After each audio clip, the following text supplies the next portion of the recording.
तर ही का घेऊ शकलो? कारण जेव्हा जेव्हा राखेचा क्षण आला त्यावेळी त्याला सकारात्मकतेनं पुढे गेलो. आव्हानांपासून कधी पळालो नाही. आव्हानांना सामोरं गेलो, आव्हानांचा सामना केला, सकारात्मकतेनं केला, द्वेष केला नाही, माणसं झुंजवली नाहीत, टोकाचं राजकारण केलं नाही. आणि म्हणूनच मला असं वाटतं की या सगळ्या विपरीत परिस्थितीतनं एक एक पाऊल मी पुढे जात गेलो आणि मला या गोष्टीचं समाधान आहे. मागे वळून जेव्हा पाहतो त्यावेळेस एक 25 अशा गोष्टी मी सांगू शकतो की ज्या गोष्टी ज्या जनरेशनल आहेत, ज्या अनेक पिढ्यांच्या कामी येतील अशा करू शकलो. त्या गोष्टी घडवण्याचं भाग्य मला लाभलं. मला असं वाटतं याच्या पाठीमागे ही जी एक सकारात्मकता मी नेहमी ठेवलेली आहे ती सकारात्मकताच याच्याकरता कारणीभूत आहे. आणि म्हणून मला असं वाटतं की आज हा जो काही पुरस्कार या ठिकाणी मिळालेला आहे आणि तोही मला पुन्हा याचा उल्लेख केला पाहिजे की गुरुदेव श्री श्री रविशंकरजी यांच्या हस्ते पुरस्कार.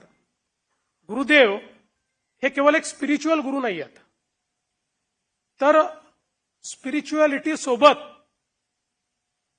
ते सन्मार्ग दाखवणारे आहेत, ते परिवर्तन घडवणारे आहेत.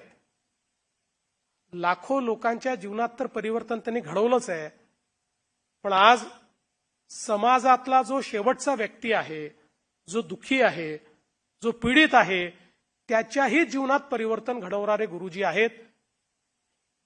महाराष्ट्रासहित देशातल्या अनेक शेतकऱ्यांची निराशा दूर करून त्यांच्या जीवनामध्ये आशेचा किरण निर्माण करणं, त्यांना शेतीमधले बदल शिकवणं, जलसंधारणाचं काम करणं, जलदूताप्रमाणे दुष्काळी भागामध्ये जलसाठ्यांची निर्मिती करणं, अशी अनेक कामं सांगता येतील की जी कामं गुरुदेवांनी आणि गुरुदेवांच्या प्रेरणेनं आर्ट ऑफ लिव्हिंग या संघटनेने केली.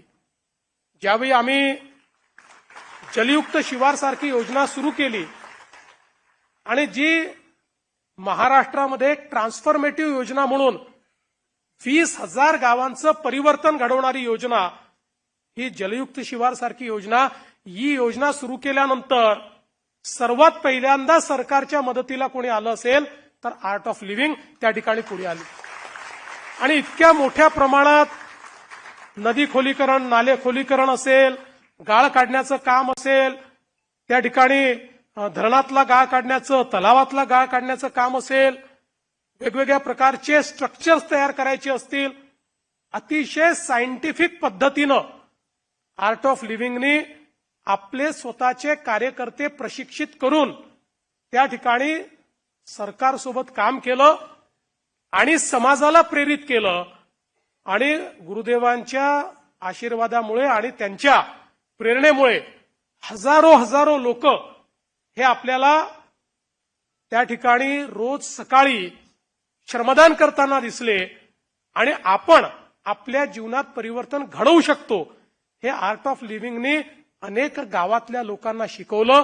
जलसंधारण झालं, मग पीक पद्धती झाली, मग त्याच्यामध्ये प्रयोग झाले, मग सेंद्रिय आपल्याला पीक पद्धती कशी करता येईल याचा विचार झाला, गोवंशाचा विचार झाला.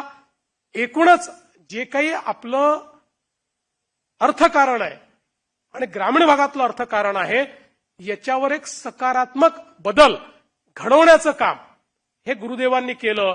आणि आजही ते काम अखंडपणे त्यांचं चाललंय. महाराष्ट्रात चाललंय, महाराष्ट्राबाहेर संपूर्ण भारतामध्ये चाललंय. आणि हे जे आर्ट ऑफ लिव्हिंगचं काम आहे हे अनेक देशांमध्ये देखील त्या ठिकाणी चाललेलं आहे.